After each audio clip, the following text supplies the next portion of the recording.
Lift and propulsion equations are the scalar equations resulting from the projection of Newton's law vectorial equations.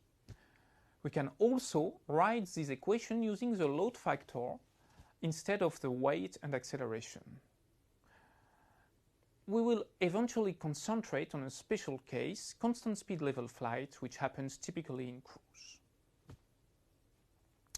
The lift equation is obtained through the projection of Newton's law along ZA.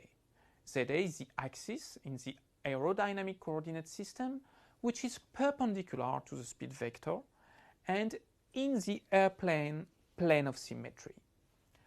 When the wings are level, with no bank angle, this gives us mass multiplied by acceleration along ZA equals lift. By definition, lift is collinear with ZA, minus weight multiplied by the cosinus of the flight path angle gamma. When gamma is small, this cosinus is close to 1, plus the component of thrust, F, multiplied by the sinus of the angle of attack alpha, plus rigging angle epsilon. This last term is usually very small and can usually be neglected, as sinus of 0 is close to 0. One way to write the acceleration along ZA is the speed v multiplied by d gamma over dt, which is the rotation rate of the speed vector in the plane, in the vertical plane. So the lift equation describes the evolution of the speed vector and hence the evolution of the trajectory. The only term we can really control on the right member of the equation is lift, except on specific airplanes like the Higher, for example, which is a vertical takeoff and landing airplane using vectorial thrust. So lift is the means to control the trajectory by allowing to rotate the speed vector in the direction we want to go. The propulsion equation comes from the projection of Newton's law along XA, the axis parallel to the speed vector. Mass multiplied by the acceleration along XA equals thrust multiplied by cosinus alpha plus epsilon, usually close to 1 as alpha and epsilon are small, minus the drag d and minus the component of the weight along the speed vector mg multiplied by the sinus of the flight path angle or slope gamma. We like to call this last term the slope weight. This one cannot be neglected because weight is usually more than 10 times greater than thrust or drag. So even when gamma is as small as 5 degrees, mg sinus gamma can be greater than the propulsion balance F minus d.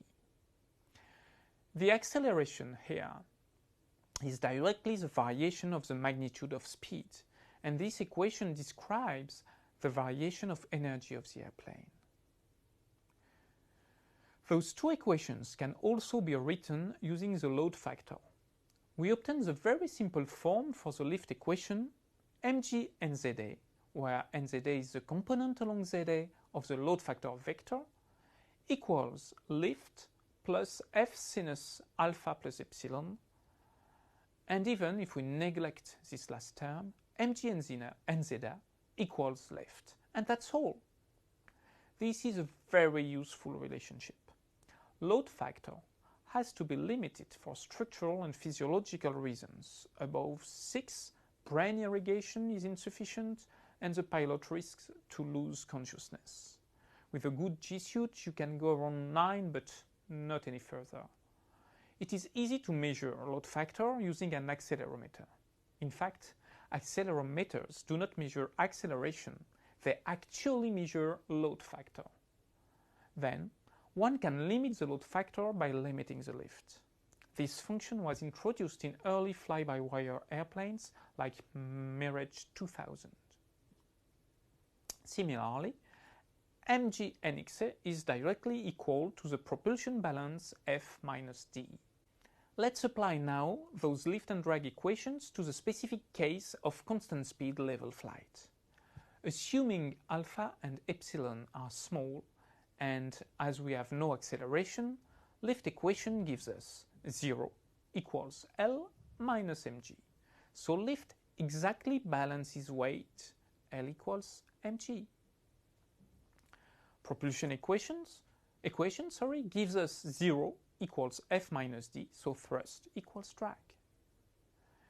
If we consider now the lift to drag ratio, small f, like finesse in French, replacing lift by the weight mg gives us drag equals weight over F, and as thrust equals drag, we obtain that thrust equals mg over F. So, if we consider an A320 with a weight of 75 tons typically, and an LOD close to 15 in cruise, as it is an old aircraft now, we need 5 tons of thrust. As thrust is roughly proportional to air density, which is only 30% of its ground level value at cruise altitude, we need engines able to deliver a total of 17 tons at sea level, so 8.5 tons per engine, which is slightly below, but close to, the actual rating of CFM 56-5B, which equips the A320 family.